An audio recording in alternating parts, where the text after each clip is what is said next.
السلام علیکم ورحمۃ اللہ وبرکاتہ۔ الحمد للہ وحدہ والصلاة والسلام علی من لا نبی بعدہ وعلی آلہ واصحابہ اجمعین، اما بعد۔ قال اللہ تعالی: اعوذ باللہ من الشیطان الرجیم، بسم اللہ الرحمن الرحیم۔ وما خلقت الجن والانس الا ليعبدون، صدق ذی وقار، حکم صاحبان، قابل قد معلمین و معلمات، فحاضرین و حاضرات جلسہ، کیا آپ بتلا سکتے ہیں کہ وہ کون سی چیز ہے کہ صرف اسی کے لیے اللہ تعالیٰ نے زمین پر بے شمار نبی اور رسول کو مبعوث فرمایا؟ وہ کون سی چیز ہے جو دین اسلام کی روح ہے؟ وہ کون سی چیز ہے جس کے ذکر سے قرآن کریم بھرا پڑا ہے؟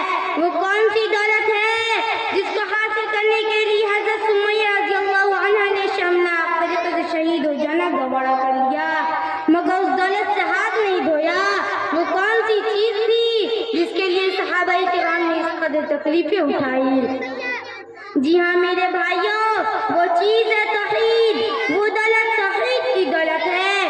دنیا میں جتنے نبی اور رسول آئے، سب کی بعثت کا صرف ایک مقصد تھا کہ اللہ کے بندے صرف اسی ایک اللہ کے عبادت کرے، اس کے عبادت میں کسی کو شریک نہ کرے۔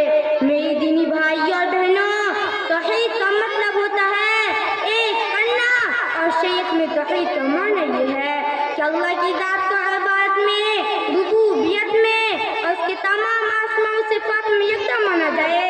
اگر اس کے علاوہ کسی کو رب مانا جائے تو یہ بھی توحید کے خلاف، اس کے علاوہ کسی کی عبادت کی جائے تو یہ بھی توحید کے خلاف، اور اس کی صفات اور اس کے ناموں کو اس معنی میں جس میں اللہ کے لیے استعمال ہوتے ہیں کسی اور کے لیے استعمال کیا جائے تو یہ بھی توحید کے خلاف ہے۔ میری ایمانی بھائی اور بہنوں، مسلمانوں کی تاریخ گواہ ہے، جب تک ان کے سینوں میں توحید کی دولت تھی، یہ زمانے میں سرفراز تھے، صاحب عروج تھے، لیکن جب توحید کو چھوڑ کر مسلمان ہی شرک کی غلالتوں میں مبتلا ہو گئے، اسی دن سے مسلمان کے زوال کی کہانی شروع ہو گئی۔ علامہ اقبال نے کہا تو تھا کہ توحید کی امانت سینوں میں ہے ہمارے، توحید کی امانت سینوں میں ہے ہمارے، آسان نہیں مٹانا نام و نشاں ہمارا۔ مگر حقیقت یہ ہے کہ دھیرے دھیرے مسلمان اس دولت سے ہاتھ دھوتے چلے جا رہے ہیں۔ وہ مذہب اسلام جس نے عقیدہ توحید پر اس قدر زور دیا تھا کہ شرک کی طرف لے جانے والا ایک معمولی سا کلمہ بھی زبان سے نکالنا جائز قرار نہیں دیا، اسی مذہب کے ماننے والے آج جگہ جگہ توحید کو مٹا کر شرک و بدعت کے عمیق گڈھے میں دھستے چلے جا رہے ہیں۔ محترم حاضرین و حاضرات، اللہ تعالیٰ نے انسان کو پیدا اسی لیے کیا تھا کہ انسان صرف اور صرف اسی کی عبادت کرے۔ ارشاد ربانی ہے: وَمَا خَلَقْتُ الْجِنَّ وَالْإِنسَ إِلَّا لِيَعْبُدُونَ، میں نے جنات انسانوں کو صرف اپنی عبادت کے لیے پیدا کیا ہے۔ بھلا بتائیے اس انسان سے بڑا ظالم کون ہوگا جو اپنی تخلیق کے مقصد کو نہ پہچانے، اللہ کے عبادت میں غیروں کو شریک کرے؟ میرے بھائیوں اور بہنوں، اس توحید کے عقیدے کی حفاظت کیجیے۔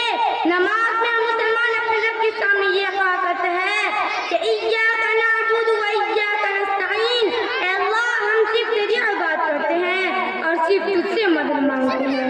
مگر کتنی افسوس کی بات ہے کہ کتنے ایسے مسلمان ہیں جو اپنی عملی زندگی میں اللہ سے کیے گئے شفاء کو بھول جاتے ہیں اور غیر سے اپنی امیدیں وابستہ کر لیتے ہیں۔ میری ایمانی بھائی اور بہنوں، آئیے ہم عہد کریں کہ ہم اپنی اسکیم کی دولت عقیدہ توحید کی حفاظت کریں گے۔ اللہ نے ہماری پیشانی کو معزز بنایا ہے، ہم اسے صرف اسی کے آگے جھکائیں گے، کسی غیر کے آگے جھکا کر اس کو ذلیل نہیں کریں گے۔ شاعر مشرق کی شعر کے ساتھ میں اپنی بات ختم کرتی ہوں۔